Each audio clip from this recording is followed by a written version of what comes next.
Now coming to properties of determinants into properties. Determinants.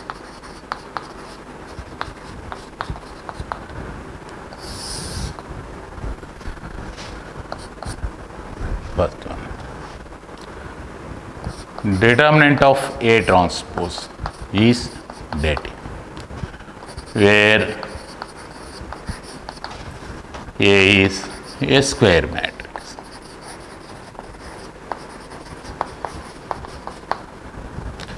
Determinant of A transpose equal to det A. Once you interchange the rows to columns, there is no change in the determinant value. And determinant of A into B. Determinant of A into B is det A into det, where A, B are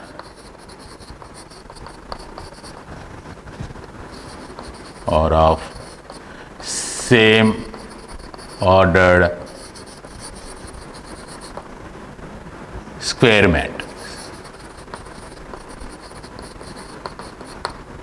Square matrices. Once A, B are compatible to multiply, the determinant of the product A, B is det A into det B. You can generalize this property. Determinant of suppose A, B, C is det A into det B into det C. Like that you can generalize that property.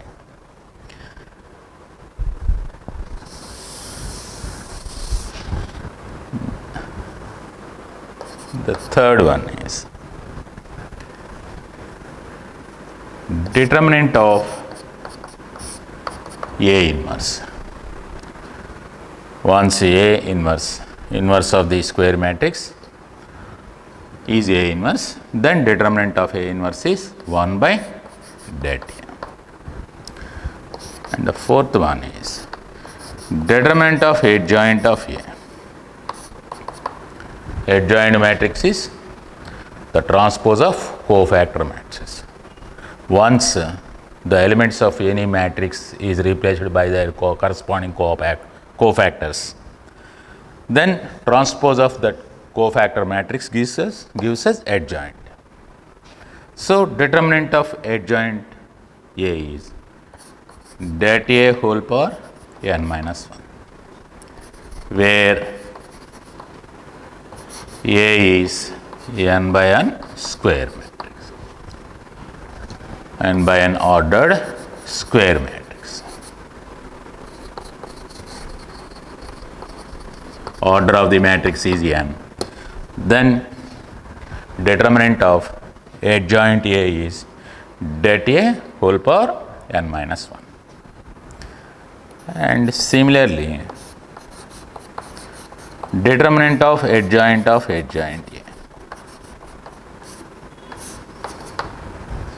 Determinant of adjoint A, where A is of order n by n, that is det A whole power n minus 1 whole square, where A is n by n ordered square matrix.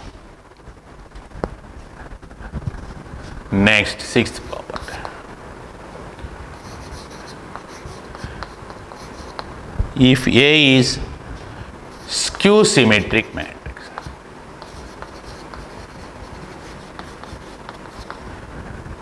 A is skew symmetric. Skew symmetric means A transpose equal to minus A. If A transpose is minus A, then it is said to be, that square matrix is said to be skew symmetric. Then det A is equal to 0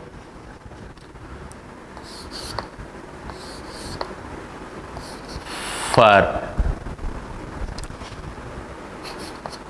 A is odd ordered. Otherwise, if A n by n is skew symmetric, That means A transpose equal to minus A, then det A equal to 0 for n is odd and a perfect square. A perfect square for n is even. That means suppose A is 3 by 3 ordered square matrix which is skew symmetric. That means A transpose equal to minus A. Then you can say that det A is clearly 0 because it is odd ordered square matrix. Once it is even, then it is a perfect square. Some it is of the form, the value is of the form some square k square. It takes a perfect square.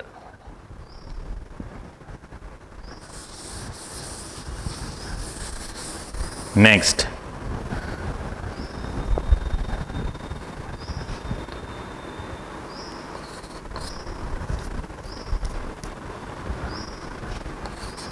if A is orthogonal matrix of n by n, of course. If A is square matrix of order n is orthogonal means that is A transpose equal to I. A transpose equal to I. Then det A equal to plus or minus 1. Det A equal to plus or minus n. Depending on n, it may takes the value either 1 or minus 1. Since here the proof is A transpose equal to I. That implies taking the determinant of A transpose, determinant of A transpose is determinant of I.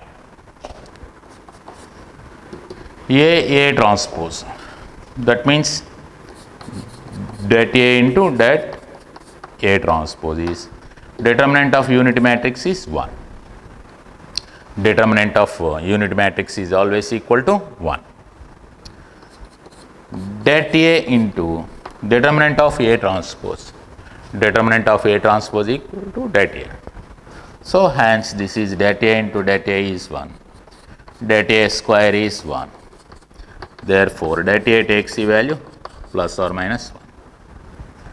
So once A is orthogonal matrix, then det A takes the value plus either plus 1 or minus 1. That is also an important point. Once it is orthogonal matrix, then det A is plus or minus 1. This is also an important point. Once A is skew symmetric, then det A equal to 0 provided that the order of the matrix is an odd number.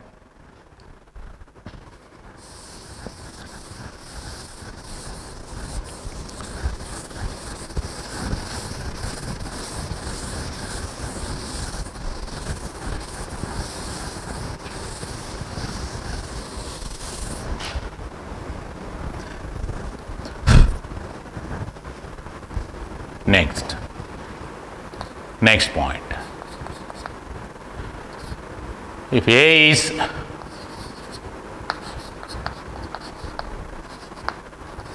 a square matrix,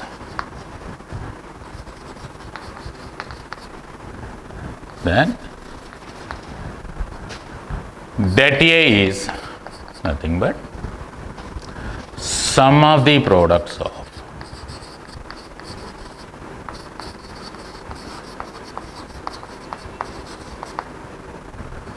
elements of a row or column, sum of the products of elements of a row or a column with their corresponding cofactors.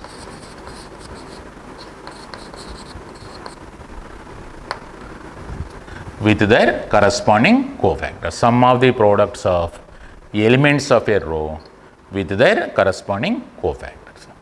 That is, in particular, A takes the value A11, A12, A13, A21, A22, A23, A31, A32, A33, and Cij is cofactor of the element Aij for all I comma j is running from 1 to 3. Then det A is determinant of A. Determinant of this matrix is, suppose if you consider first row elements, A11, once you consider A11, the corresponding cofactor is C11. So A11 into C1, the corresponding cofactor, plus A12 multiplied with its corresponding cofactor, plus A13 multiplied with corresponding cofactor. Like this, you can consider any row or any column. Once you consider any row or a column, and the elements of that row or column are multiplied by their corresponding cofactors, the sum of such products gives us the determinant. This is also an important point related to determinant of the matrix. Once you consider a row, elements of a row, and you multiply those elements with corresponding elements of other row. For example, if you consider second row elements, and these elements are multiplied by the cofactors of other row, first row, then the determinant, then that sum of that products must be equal to always 0. That means in such case that sum of the products must be equal to 0. That is one more important point. If you consider first row, and these elements are multiplied by cofactors of any the corresponding elements of other row. That means A11 is multiplied by cofactor of this element, plus A12 is multiplied by cofactor of this element, A13 is multiplied by cofactor of this element. Sum of the products must be always equal to 0. That is one more important point related to this concept. Once you consider a row and the elements are multiplied by their corresponding cofactors only, it gives us the determinant. So that here I am taking the products of the elements in the first row with their corresponding cofactors. Similarly, if you consider the second row, the sum is A21, C21, A22, C22, A23, C23, gives us the same determinant. The determinant, once it exists, then it always unique. So similarly, A31 multiplied by the cofactor, the corresponding cofactor, A32 multiplied by the corresponding cofactor, A33 multiplied by the corresponding cofactor. Cofactor in the sense, once you consider an element, you eliminate that row and column in which that element exists. The determinant of remaining submatrix is minor. That minor is multiplied by -1 power I plus j. We get the cofactor. So, cofactor of ijth element. cofactor of I jth element is minus 1 whole power I plus j multiplied by minor. Minor means the determinant of submatrix obtained by eliminating ith row and jth column of the matrix. That is cofactor. So, once you multiplied any row, elements of any row with their cofactors gives us the determinant. That is one important point.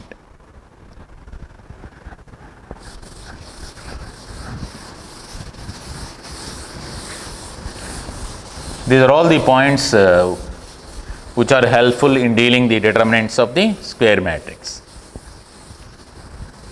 Next point.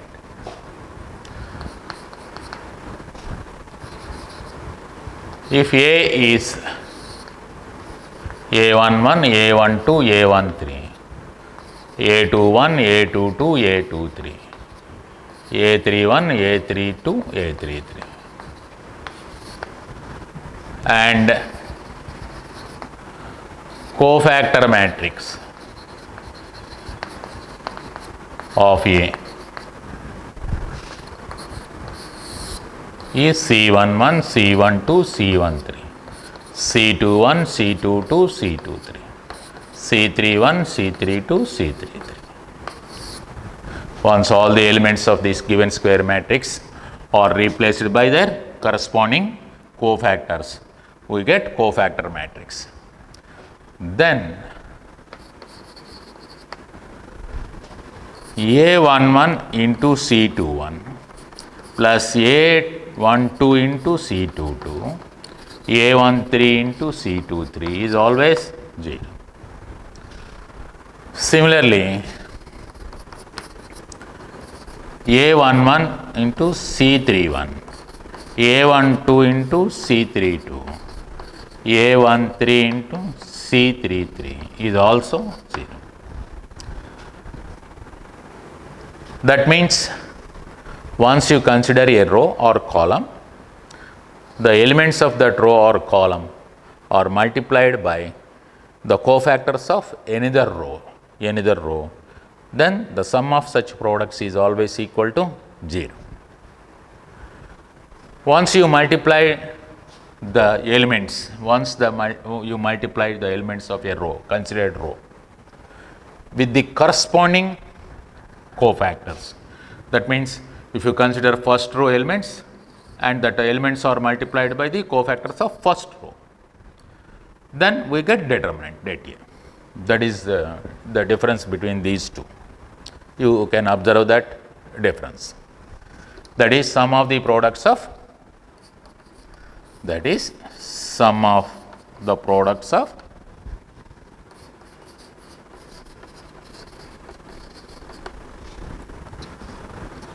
elements of any row or column, of course. Sum of the products of elements of any row with corresponding elements, corresponding cofactors of another row or column. Once you consider row, you consider row. Once you consider column elements, you consider column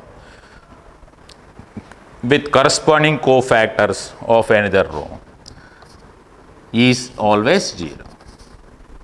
Is 0.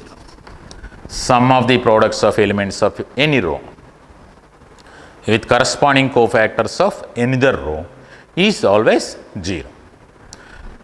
You can get, suppose if you consider this column and you multiplied with another corresponding cofactors of another column, then the sum of that products must be equal to 0. That is our worth note point. That is also one important point.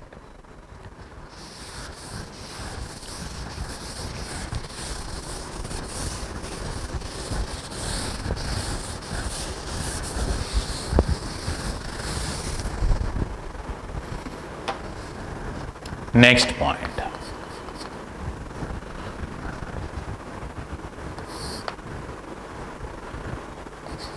If delta equal to the determinant A1, A2, A3, B1, B2, B3, C1, C2, C3. If delta is the given determinant, just I am explaining this property for 3 by 3 determinants here. Determinant of A1, A2, A3, B1, B2, B3, C1, C2, C3. Then determinant of B1, B2, B3, A1, A2, A3, C1, C2, C3. That means I am interchanging these two rows. I am interchanging the elements of these two rows. R1 changes to R2 and R2 changes to R1. Once you interchange either two rows or two columns, then the determinant changes its sign. Once this determinant value is delta, it takes the value minus delta. So,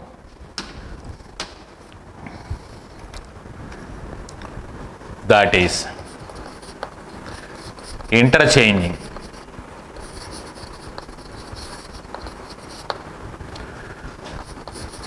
the rows, elements of rows of course, or columns,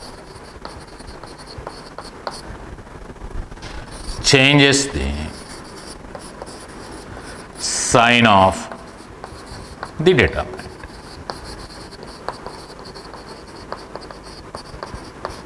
This is one more important property. Once you interchange either two rows or two columns, then the determinant changes its sign. Once it has positive sign, it takes negative sign. Once it has a negative sign, it takes positive sign. By interchanging any two rows or two columns, the sign of the determinant changes. That is one more important property. And if delta equal to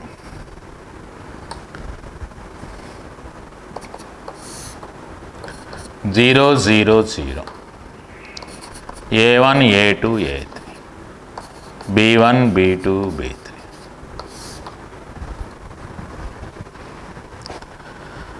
Once the determinant a row element, all the elements of a row are zeros in the determinant, then delta is always 0. The determinant is 0.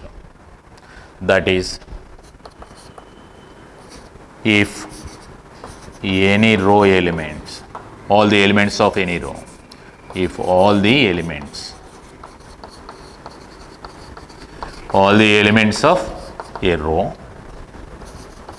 or a column or zeros, then det value is 0.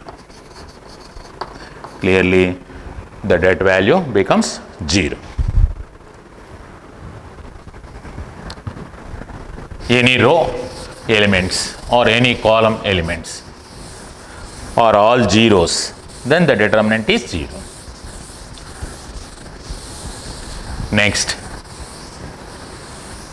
Next property.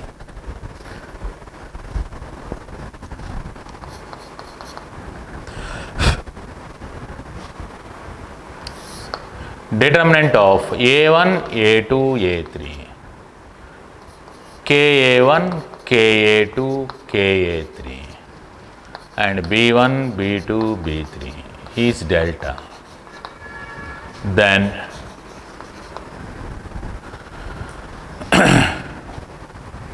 delta is 0. Since here the two rows, elements of two rows are proportional. Elements of two rows are proportional. These two, KA1 by A1. KA1 by A1 is K. KA2 by A2 is K. Ka3 by A3 is K. So, row 1 and row 2 elements are proportional. So, once if any two rows or two columns elements are proportional, then that determinant value is always 0. That is, if any two rows or columns or elements of any two rows, if elements of any two rows or columns are proportional,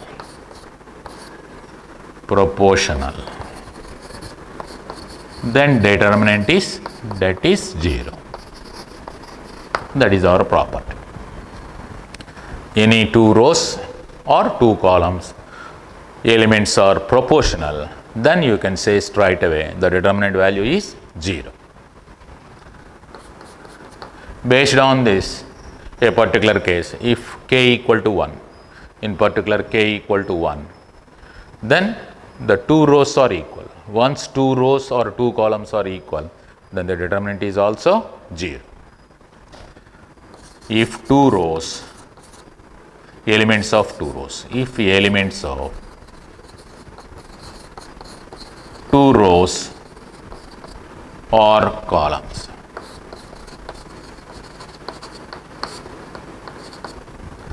if elements of either two rows or two columns are equal, then determinant of matrix is 0. Determinant is 0. That is A1, A2, A3, A1, A2, A3, B1, B2, B3 is always 0, because here two rows are equal. Here these two rows are equal. R1 and R2 are equal here. Next property.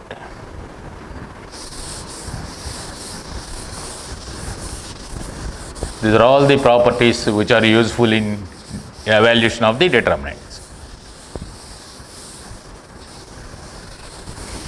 Next one.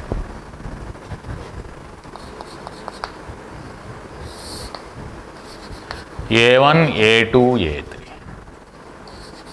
A2 plus C1, sorry, B1 plus C1, B2 plus C2, B3 plus C3. And D1, D2, D3. Suppose the given determinant is in such a way, that means every element of a row be expressed as sum of two terms. Here the second row elements are expressed as sum of two terms. Then you can split this determinant as sum of two determinants as A1, A2, A3, B1, B2, B3, C1, C2, C3 plus A1, A2, A3 and C1, C2, C3. This is, sorry, here is D1, D2, D3. Here is also D1, D2. You can split the determinant. Determinant means a value, it is not an arrangement to add corresponding elements. It is not an matrix. Matrix addition is different from addition of two determinants. Addition of two determinants means it gives us a fixed value, it gives us a unique value. So, the sum of two values gives us the value of this determinant. So, addition of matrices is entirely different from addition of determinants. Determinant addition means nothing but addition of two values. So, the determinant value plus the determinant value gives us the determinant of this value, this determinant. Once the elements of any row can be expressed as sum of two terms, then you can split the determinant as sum of two determinants. That is the property here. That is, if elements of a row or column, of course, be expressed as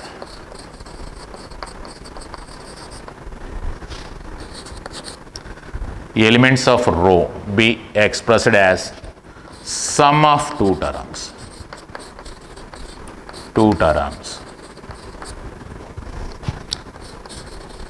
Then the determinant may be expressed as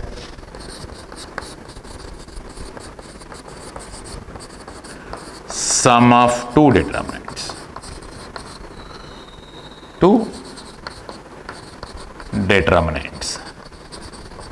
Based on that terms.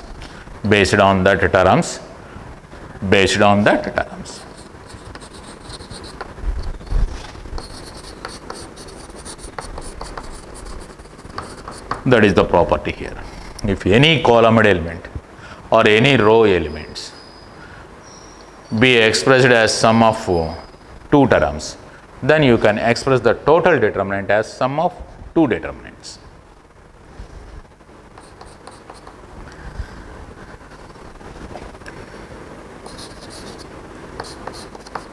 If delta equal to A1, A2, A3, B1, B2, B3, C1, C2, C3 be the given determinant, then determinant of A1, A2, A3, KB1, KB2, KB3, C1, C2, C3.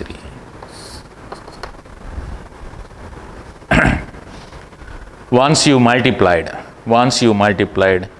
the elements of a row by a constant, then the determinant value is k times the original determinant.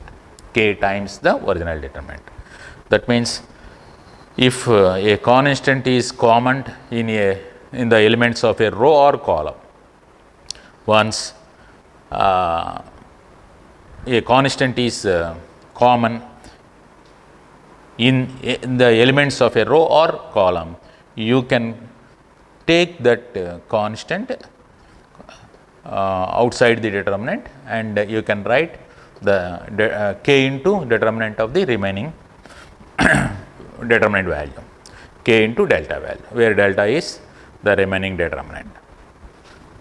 That means once you multiply any row or column with a constant, the value of the determinant becomes k times the original determinant. That is one more important point.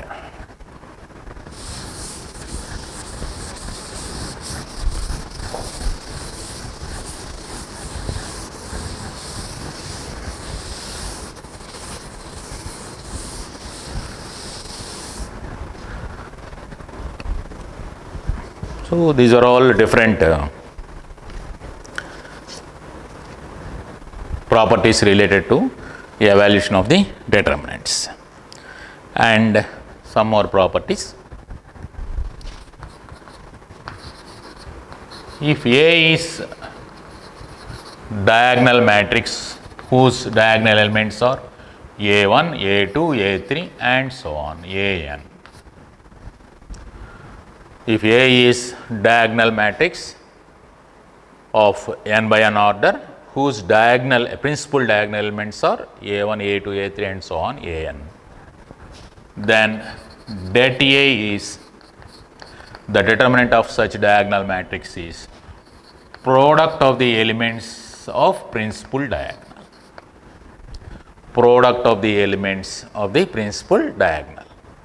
A1, A2, A3 and so on, AN. That is one more important property. Similarly,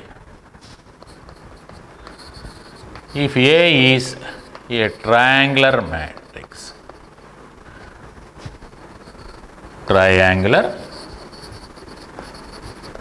either upper triangle or lower triangle,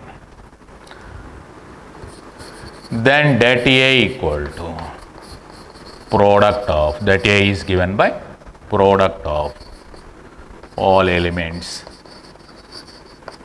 of principal diagonal.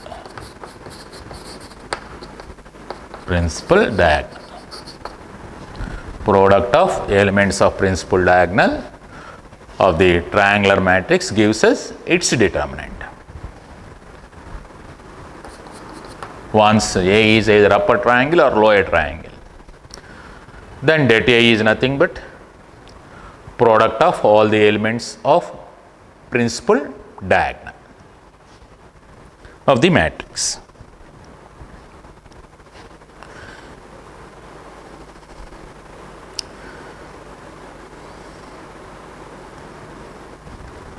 Next,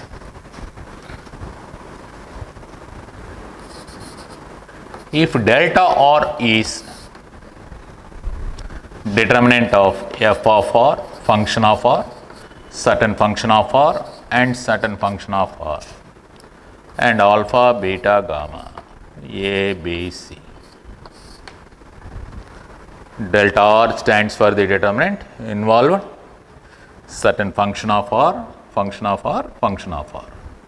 If a row or a column is completely depends on R, either elements of row or column is completely depends on R, then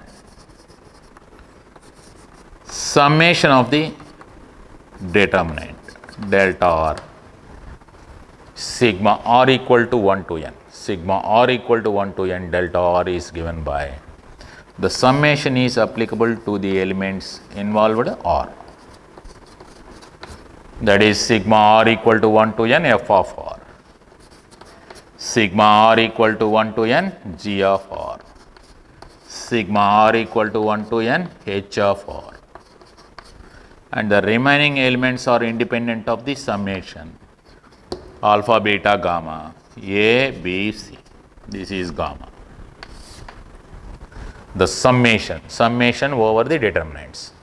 Once the determinant depends on R here, and the first row elements here, the first row elements are functions of R, then sigma R equal to 1 to n delta R, the summation of such determinants is given by summation over f of R equal to 1 to n, and summation over R equal to 1 to n g of R, summation over R from 1 to n h of R, and the remaining elements are as it is alpha, beta, gamma, A, B, C.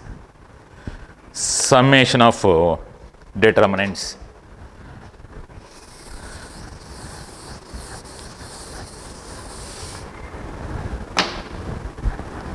So, these are all the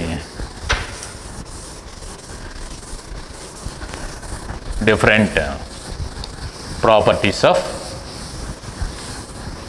determinants. And next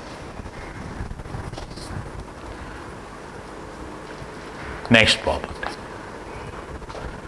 the determinant A1, A2, A3, Ka1 plus B1, Ka2 plus B2, Ka3 plus B3, C1, C2, C3 is always equal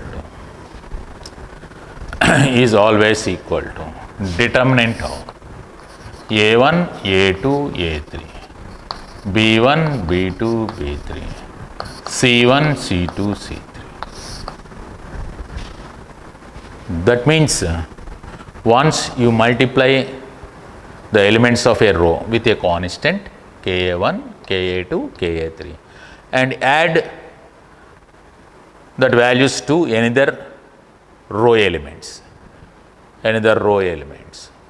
then the determinant of newly obtained matrix does not changes. changes. Once you multiply the elements of any row or column with a constant and add them to another row elements, corresponding elements, then the determinant value does not changes, because it can be split into sum of two determinants like A1, A2, A3, Ka1, Ka2, Ka3 and C1, C2, C3 plus determinant of A1, A2, A3 and B1, B2, B3, C1, C2, C3. Since these two rows are proportional, then it becomes 0. The determinant becomes 0. So hence this determinant is always equal to determinant of A1, A2, A3, B1, B2, B3, C1, C2, C3. Already this property is given to you. The any two rows or two columns elements are proportional, then determinant value is 0. Here they are proportional. Hence, once it becomes 0, this determinant is equal to this determinant. That is the property here. This is immediate consequences of this property.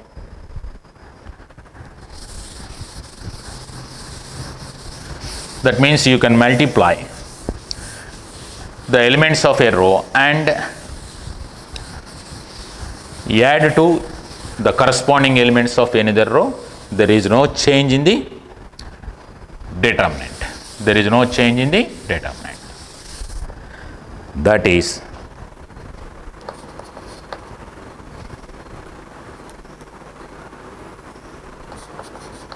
multiply the elements of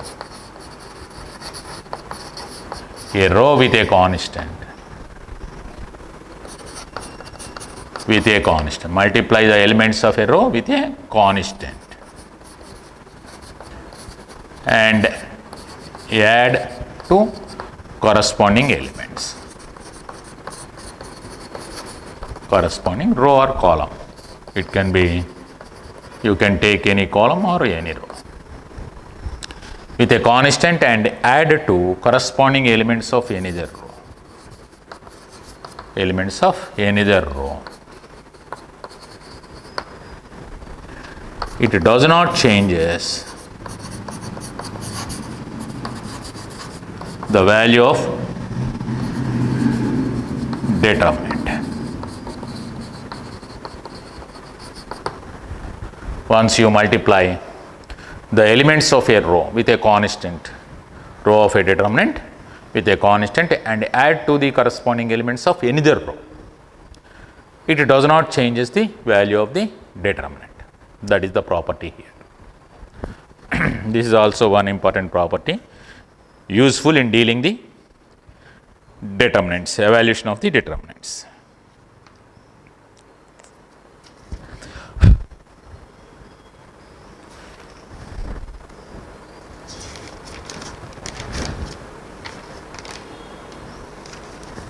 Next property.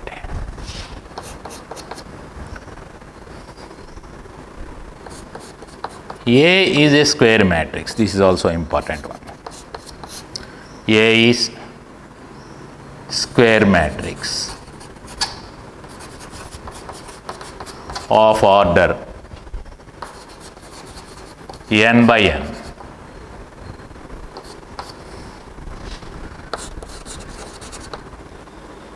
And K is a constant.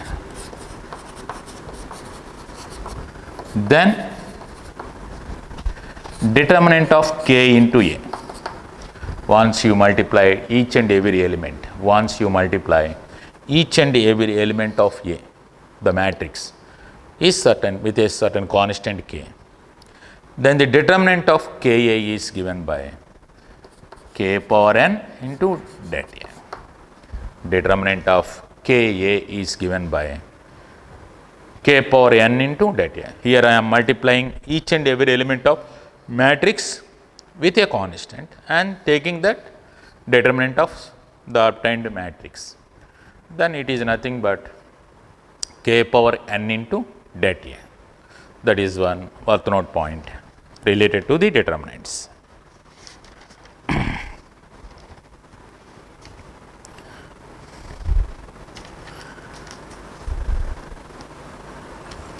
Now coming to singular matrix. Singular matrix.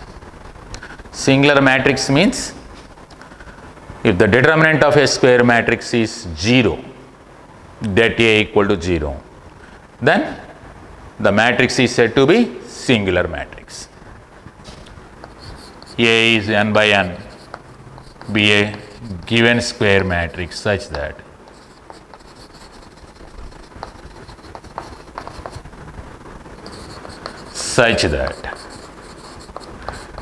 that A equal to 0, determinant of the given square matrix is 0, then A is called,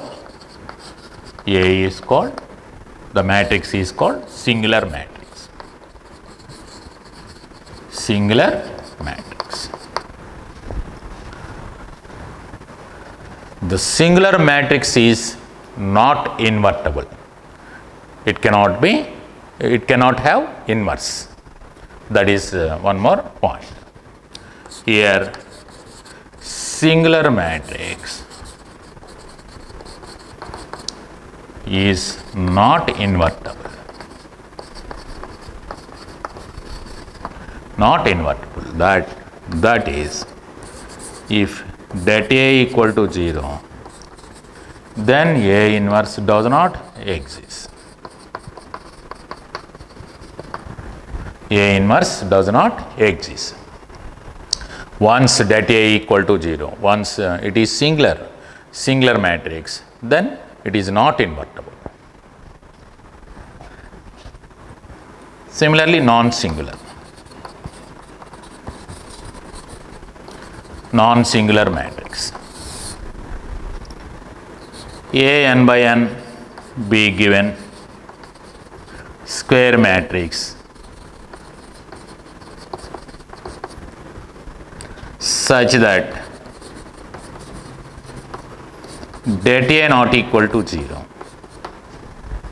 then A is non-singular.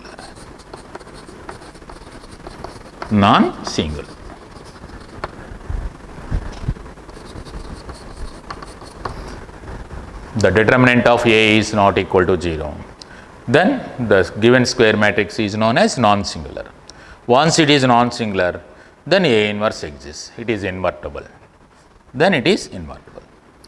If A is non-singular, then A inverse exists. It is invertible. Non-singular matrix is always invertible. Singular matrix is not invertible.